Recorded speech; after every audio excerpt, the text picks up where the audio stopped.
Hello again and welcome back to Independent Art Storytime. I'm going to treat you from another story today from the book The Fib. I was going to read them all in order, but the next one was called Christmas Story and I don't think we're quite there yet. So today's story is called The Long Walk from the Fib by George Layton. I loved it when my granddad took me out, just me and him. I never knew when I was going out with him. It just happened ever so often.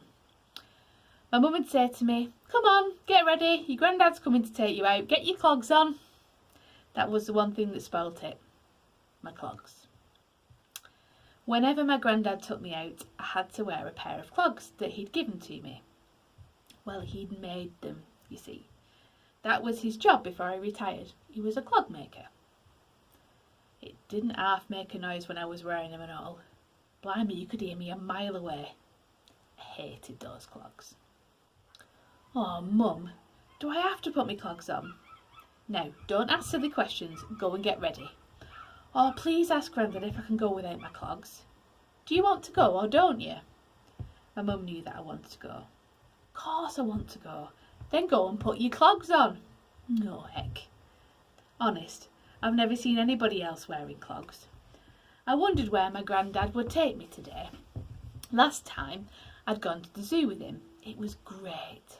I was just about ready when I heard him knock on the front door. I knew it was my granddad because he always had his own special knock. Everyone else used a bell. I could hear him downstairs. He was wearing clogs himself. "I'm nearly ready, Grandad." I put on my wind cheater that I'd been given last Christmas. It was maroon coloured. My friend Tony had got one as well, only his was green, but I liked mine best. Then I went downstairs. "Hello, Grandad." My mum told me to give him a kiss. "He's getting too big to give his old granddad a kiss, aren't you, son?" He always called me son.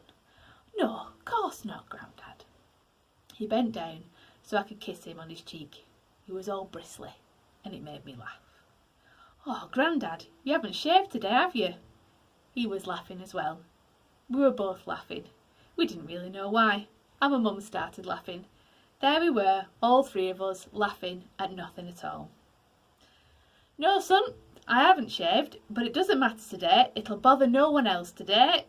There's just the two of us." "Where are we going, Grandad? Where are you taking us?" He looked at me. His eyes were watering a bit, and he wiped them with a dark blue hanky he always had in his top pocket. "We're going on a walk. A special walk." He was almost whispering, as if he didn't want my mum to hear, bending down with his whiskery face next to mine. "Where are we going, Grandad? Where are we going? Is it a secret?" "You'll see, son, when we get there." He looked a bit sad for a minute, but then he smiled and put on his flat cap. "Come on, son. Let's get going."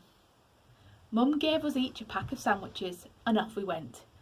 We must have looked a funny sight walking down the road together, me and my granddad.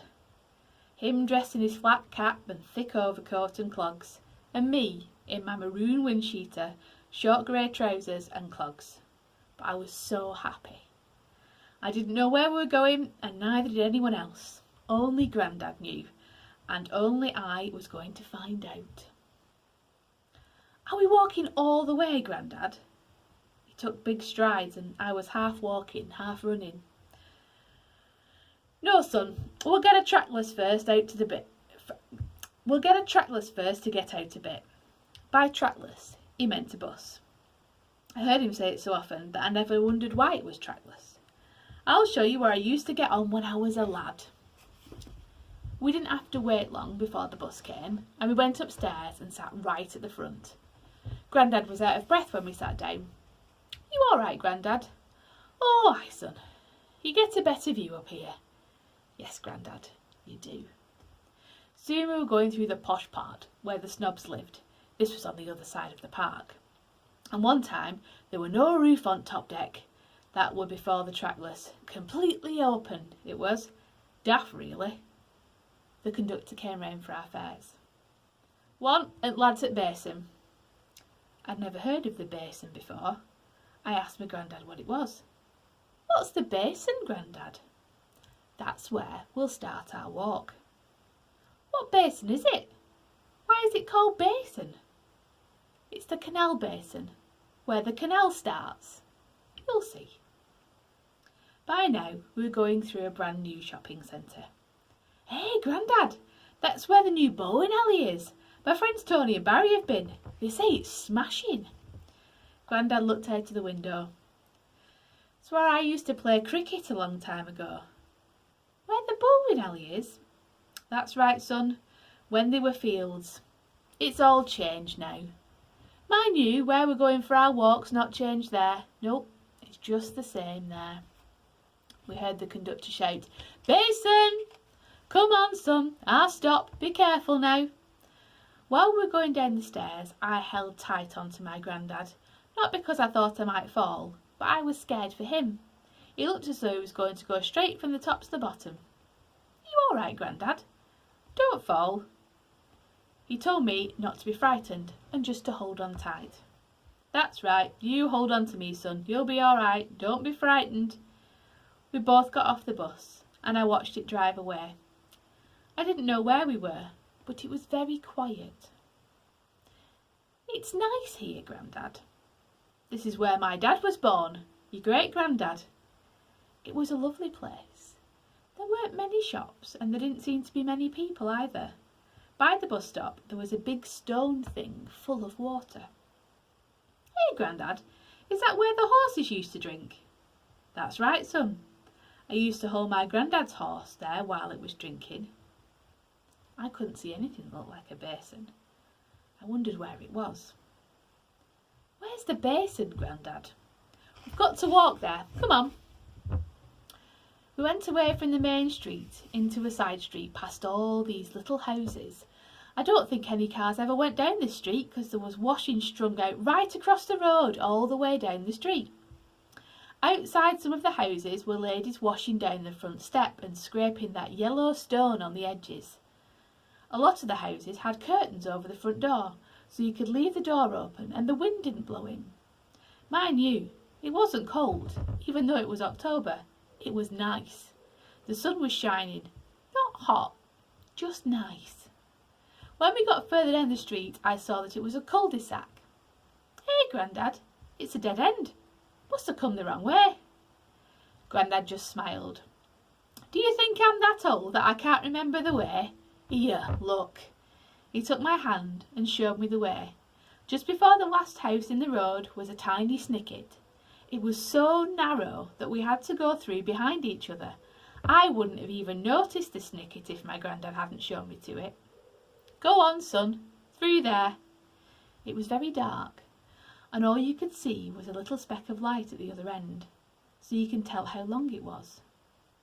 You go first, Grandad. No, after you, son. I didn't want to go first. No, you better go first, Grandad. You know the way, don't you? He laughed and put his hand in his pocket and brought out a few boiled sweets. Here you are. These are for the journey. Off we go for the last time. I was just going to ask him what he meant, but he carried on talking. I mean, it'll be soon winter, won't it? Come on. And off we went through the dark passage. Grandad told me that when he was a kid, they used to call it the Black Hole of Calcutta. Soon we reached the other end, and it was quite strange because it was like going through a door into the country.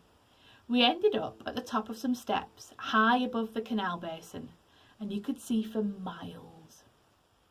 I could only see one barge in the basin. We went down the steps. There were 115 steps. I counted them. Grandad was going down slowly, so I was at the bottom before him. Grandad, there's 115 steps there. Come on, let's have a look at that barge.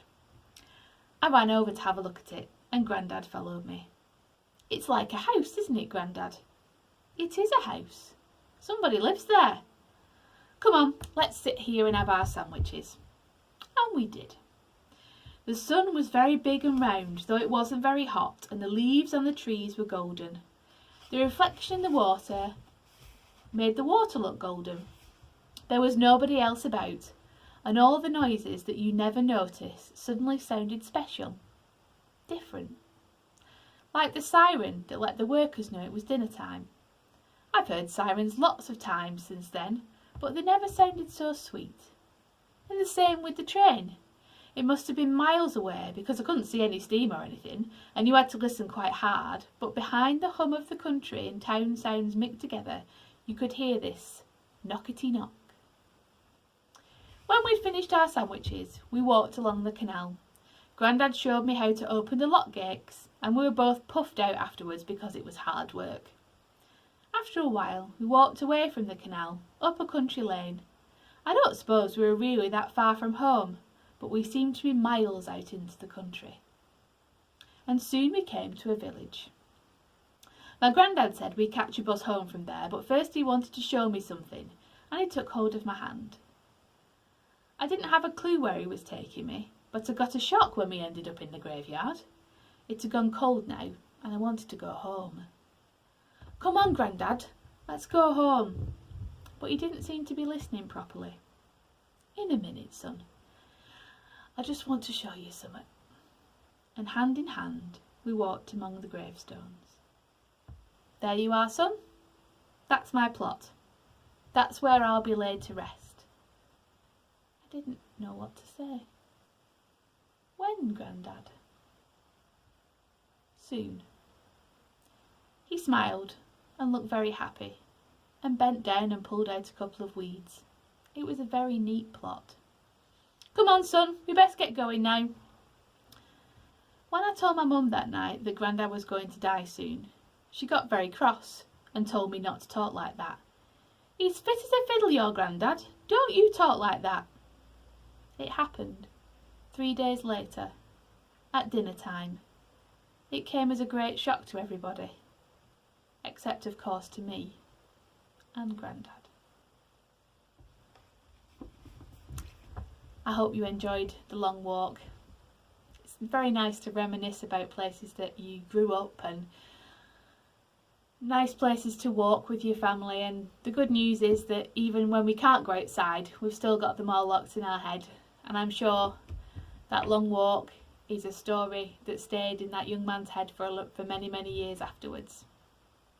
Thanks for listening, and we'll see you for another story very soon.